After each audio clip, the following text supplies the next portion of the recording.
रहीम अस्सलाम वालेकुम students, welcome back to my channel educational tips. कैसे हैं आप सब? उम्मीद करती हूँ आप सब बच्चे बिल्कुल ठीक होंगे। तो बच्चों, आज मैं आपके साथ शेयर करने जा रही हूँ यूनिट नंबर 5 है जी हमारे पास मैटर्स एज पार्टिकल्स। ठीक है, तो आज मैं आपके साथ इसकी रीडिंग का एक्सप्लेनेशन शेयर करूँगी। तो चलिए आप सब बच्चे अपना पेज नंबर ओपन कर लीजिए, पेज नंबर 54 पे आ जाइए। तो हमारे पास है जी यहाँ पर रीडिंग। तो चलिए स्टार्ट करते हैं। All the matter around us exist in 3 form: solid, liquid and gas. हमारे इर्द गिर्द जितने भी मैटर्स हैं, जितनी भी चीज़ें हैं, वो सारी की सारी किस फॉर्म में एग्जिस्ट कर रही हैं? वो या तो हमारे पास सॉलिड है, या गैस है, या लिक्विड है। We call these the 3 physical states of matter. और हम इस सॉलिड, लिक्विड और गैस को हम लोग कहते हैं कि ये 3 फिजिकल स्टेट हैं, 3 वो चीज़ें हैं जिस फॉर्म में हमारे पास मैटर्स अवेलेबल हैं। The photographers on this the photographs on these pages show typical solid and liquid and a container full of gases। ठीक है, अब वो ये जो देखिए, ये हमारे पास ये जो पिक्चर्स हैं, हमें सॉलिड, लिक्विड और गैस की बताते हैं कि कैसे कैसे है। सबसे पहले देख लेते हैं अब सॉलिड क्या है। बेटा सॉलिड देखिए, ये जो चीज़ है, ये पेपर, ये सॉलिड है। ठीक है, सॉलिड है। अब प्रॉपर्टीज क्या होती है सॉलिड की, ये भी देख लेते हैं। सॉलिड है वेल डिफाइंड शेप, यानी कि एक प्रॉपर शेप होती है सॉलिड की। The crystalline solid in a photograph below have a flat surface and sharp edges. अब अगर इसकी बात करें तो ये क्या है, ये इसकी फ्लैट सर्फेस है और उसके एज यानी कोने जो है वो शार्प है, नोकीले हैं। Like all solid they keep their shape and do not flow over surfaces. अब ये जो बाकी सारे सॉलिड होते हैं कि वो अपनी शेप मेंटेन रखते हैं, इसने भी अपनी शेप मेंटेन रखी हुई है और ये यूं नहीं पानी की तरह फैल जाता है। ठीक है, substance like sands and sugar may not appear to obey these rule, but close examination show that each grain is a hard solid which has a definite shape and retain its। अब देखिए, जो हमारे पास ये जो sand और sugar है, ठीक है, अगर हम इसी बात करें तो इसके सैंड और शुगर तो फैल जाती है। ठीक है, वो ऑल्दो वो लेकिन मतलब ये तो फिर सैंड और शुगर तो उसमें ना ही सॉलिड में, लेकिन जब उन्होंने इसको क्लोज एग्जामिन किया सैंड और शुगर को, तो वो कहते हैं कि हमने देखा कि सैंड के भी जो पार्टिकल्स होते हैं या चीनी है, उसका एक जो ज़र्रा है वो भी एक सॉलिड है, उसकी भी एक ख़ास शेप होती है। ठीक है, लिक्विड्स के ऊपर आ जाते हैं। अब ये तो था सारा सॉलिड के ऊपर, अब आ जाते हैं लिक्विड के ऊपर। Liquid do not have a well defined shape and easily flow over surfaces. Liquid की कोई स्पेसिफिक शेप नहीं होती, वो किसी भी सर्फेस के ऊपर हम रखेंगे तो वो बह जाएगी। When a liquid is poured into a jar और a bottle it take up the shape of a container. जब हम लोग उसको किसी बॉटल पानी को किसी बॉटल में डालेंगे तो उसमें पानी नहीं, तो बॉटल की शेप ले लेनी है, but only up to a certain level. लेकिन ये एक खास लेवल तक होता है सारा कुछ। The liquid has a specific volume. Liquid की स्पेसिफिक शेप नहीं होती, लेकिन लिक्विड का क्या होता है, स्पेसिफिक वॉल्यूम जरूर होता है, which can be measured using us measuring cylinder. और ये वॉल्यूम जो होता है, जिसको किस तरह से हमारे में मेजर किया जा रहा है, इसको हम लोग मेजरिंग सिलेंडर से मेजर करते हैं। ठीक है, अच्छा, उसके बाद हम लोग आ जाते हैं, अब हम लोग थर्ड प्रॉपर्टी के ऊपर, थर्ड स्टेट ऑफ मैटर के ऊपर देख लेते हैं। वो है जी हमारे पास गैसेस। गैसेस क्या है, गैसेस के पास ना तो don't have a well defined shape और वॉल्यूम। इनके पास ना तो एक स्पेसिफिक शेप होती है और ना ही वॉल्यूम होता है।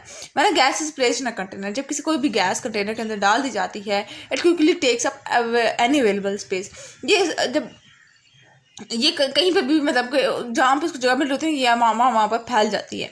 Gases can also flow and it is possible to pour heavy gases from one container to another। ये यानी कि गैसेस इजीली एक जगह से दूसरी जगह मूव भी कर लेती हैं, और जो हैवी गैसेस होती हैं उनको एक कंटेनर से दूसरे कंटेनर के अंदर भी डाला जा सकता है। ठीक है, अब आ जाते हैं the particle model of solid, liquid and gas. अब ये क्या है? Scientist have built a model to explain how solid, liquid and gases behave. Scientist ने क्या किया, एक मॉडल बनाया और उसके उन्होंने उस मॉडल के अकॉर्डिंग बताया कि सॉलिड कैसे बिहेव करता है, लिक्विड कैसे बिहेव कर रहा है और गैसेस कैसे बिहेव कर रही हैं। It is called the particle model. और इस मॉडल को का नाम दे दिया गया, पार्टिकल मॉडल का नाम दे दिया गया, and is based on 3 assumption. और ये जो मॉडल है ना, ये 3 अजम्पशन के ऊपर मुनहसिर है। All matter is made up of tiny particle which are continuously moving. हर चीज़ जो है वो छोटे छोटे पार्टिकल से मिलकर बनी हुई है, और ये जो पार्टिकल्स हैं ये कॉन्टिन्यूसली मूव कर रहे हैं, मुसलसल मूव कर रहे हैं। ठीक है, when particle are close together they are attracted to each other. जब भी कोई 2 पार्टिकल आप क्लोज होंगे तो वो क्या होंगे, वो अट्रैक्ट करेंगे, एक दूसरे को खींचेंगे अपनी तरफ, जिससे मैग्नेट होता है। Heating a material effects the movement of the particle. और अगर हम लोग किसी चीज़ को हीट करेंगे, हीट देंगे, ठीक है, तो वो क्या होगा, उसकी पार्टिकल की मूवमेंट तेज़ हो जाएगी, उसकी मूवमेंट पे ऊपर इफेक्ट होगा।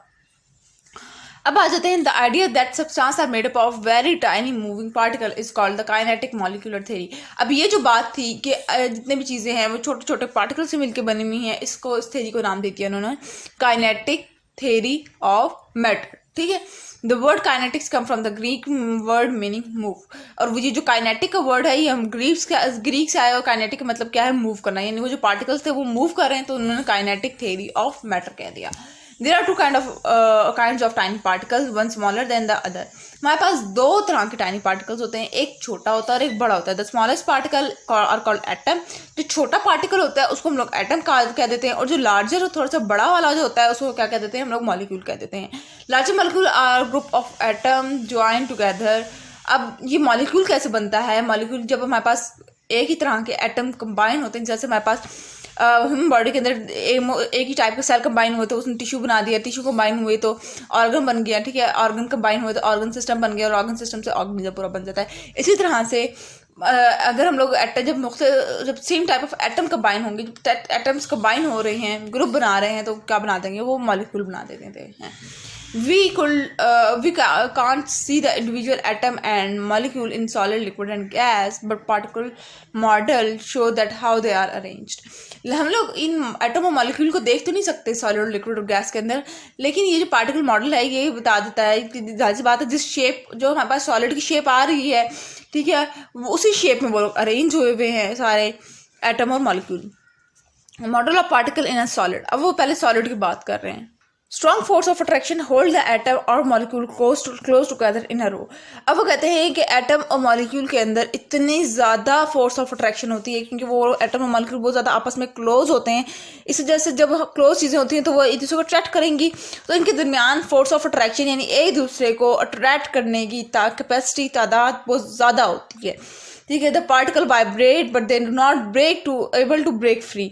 पार्टिकल्स अपनी जगह पर यूं वाइब्रेट तो करते रहते हैं, लेकिन उनको इतनी इजाज़त नहीं होती कि ये लोग अपनी जगह छोड़ के कहीं और चले जाएं। This is why a solid has a fixed shape and volume. और इसी वजह से कि इनको इतनी इजाज़त ही नहीं है कि ये लोग अपनी जगह पर बस जब हीट प्रोवाइड करे कि यही हम लोगों ने, तो बस ये लोग अपनी जगह पर बैठ के यूँ वाइब्रेट तो कर सकते हैं, लेकिन ये अपनी जगह नहीं छोड़ सकते। इसी वजह से इनकी फिक्स शेप भी होती है और इनकी क्या होती है, इनका फिक्स्ड वॉल्यूम भी होता है। तो ये था जी आज का लेक्चर। होप्स आपको समझ आ गया होगा। अगर आज का लेक्चर आप सबको समझ आ गया है तो मेरे चैनल को सब्सक्राइब कर दीजिएगा, वीडियोस को लाइक कर दीजिएगा, और जल्दी से जाके कमेंट बॉक्स में ज़रूर बताइए कि इस तरह के और अगर आप किसी बुक के लेक्चर चाहते हैं तो मुझे कमेंट बॉक्स में वो बुक बता दीजिए। मैं इंशाल्लाह जल्द से जल्द वो लेक्चर अपलोड करने की कोशिश करूँगी। मिलती हूँ किसी वीडियो में। दुआ में याद रखिएगा, अपना ख्याल रखिएगा। अल्लाह हाफ़िज़।